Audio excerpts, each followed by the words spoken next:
জুলাই সনদ যেদিন স্বাক্ষর অনুষ্ঠান হয় সেদিনই আমরা স্পষ্ট করেছি, আমরা বলেছি যে জুলাই সনদ বাস্তবায়ন প্রক্রিয়া কিভাবে হবে সেইটা নিশ্চিত না হওয়া পর্যন্ত এই স্বাক্ষর অনুষ্ঠানটা কেবলই আনুষ্ঠানিকতা, কেবলই একটি কাগজে সাইন, যার মূল্য কেবলই কাগজে মূল্য।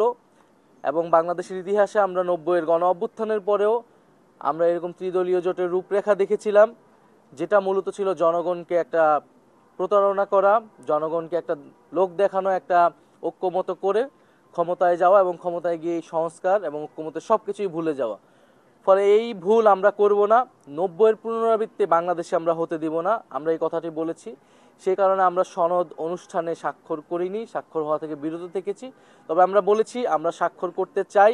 এই ঐক্যমত প্রক্রিয়া শুরু থেকে আমরা ছিলাম। জুলাই গণ অভ্যুত্থানের এক দফার ঘোষণার মধ্যে দিয়ে বাংলাদেশের সংস্কার এবং পরিবর্তনের আলাপটি শুরু হয়েছিল। ফলে এই সংস্কারের পুরো অগ্রযাত্রাতে আমরা ছিলাম বৈষম্যবিরোধী ছাত্র আন্দোলনের ব্যানারে, পরবর্তীতে নাগরিক কমিটি এবং নাগরিক পার্টির ব্যানারে। ফলে অবশ্যই আমরা সংস্কার চাই এবং স্বাক্ষর করার জন্যই আমরা অপেক্ষা করছি। আমরা আজকে শুনেছি যে ঐক্যমত কমিশনের পক্ষ থেকে সুপারিশমালা, যেটা আমরা চেয়ে আসছিলাম, সেই সুপারিশমালাটা প্রধান উপদেষ্টার কাছে দেওয়া হবে। আমরা এখনো নিশ্চিত নই যে সেটি এখনো হস্তান্তর করা হয়েছে কিনা, আপনারা ভালো বলতে পারবেন।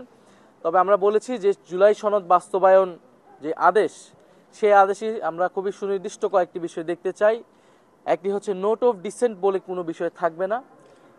যেই সব বিষয়ে ঐক্যমত হয়েছে অথবা ঐক্যমত কমিশন যেগুলোকে লিপিবদ্ধ করেছে সংবিধান সংস্কার বিষয়ে, সেই বিষয়গুলো সম্পূর্ণ গণভোটে যাবে এবং জনগণ রায় দেবে সেই বিষয়গুলো পরিবর্তিত হবে কিনা আমাদের সংবিধানে।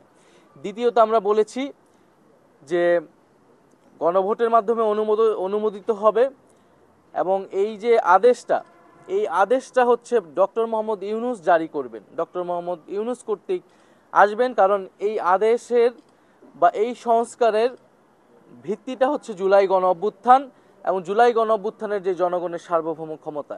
বিদ্যমান সংবিধানের অধীনে এই ধরনের সাংবিধানিক আদেশ দেওয়ার কোনো সুযোগ নাই এবং এই ধরনের সাংবিধানিক আদেশ বর্তমান যে প্রেসিডেন্ট আছেন চুপ্পু, তিনি কখনো এটা দিতে পারেন না, তার দেওয়াটা বৈধ হবে না, জনগণের কাছে বিশ্বাসযোগ্য, গ্রহণযোগ্য হবে না। ফলে ডক্টর মোহাম্মদ ইউনূস জুলাই গণ অভ্যুত্থানের বৈধতার জায়গা থেকে এই আদেশটি জারি করবেন এবং গণভোট হওয়ার পরে পরবর্তী যে সংসদ, সেটা একটা সংস্কার পরিষদ হওয়ার কথা, যেটা সবাই ঐক্যমত হয়েছে এবং যেখানে সংস্কারকৃত 2026 সংবিধান নামে এই সকল পরিবর্তিত বিষয়গুলো সন্নিবিষ্ট হবে।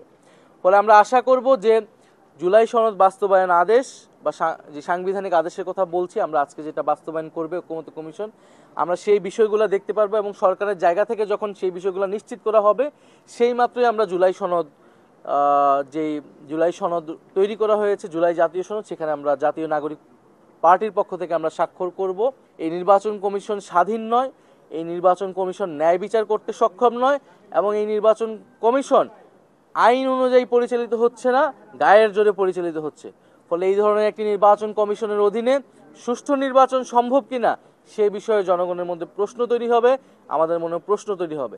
কিন্তু আমরা বলছি যে শাপলার যদি আমাদেরকে আইনি সাংবিধানিক ব্যাখ্যা দেওয়া হয় তখন আমরা অন্য যে কোনো প্রতীকে নিতে প্রস্তুত আছি। তবে আমরা এখন পর্যন্ত মনে করছি যে এখানে কোনো আইনি বাধা নেই। যদি রাজনৈতিকভাবে আমাদেরকে এটি আদায় করে নিতে হয়, যদি নির্বাচনে আমাদেরকে অংশগ্রহণ করতে বাধা দেওয়ার একটা পরিকল্পনা বা ষড়যন্ত্র হিসেবে এটি দেওয়া হয়, ফলে রাজপথই আমাদের একমাত্র জায়গা হবে। কিন্তু আমরা সেটা চাই না, আমরা গণতান্ত্রিকভাবে আমরা ইলেকশনের মধ্য দিয়ে আসলে সামনের দিকে এগোতে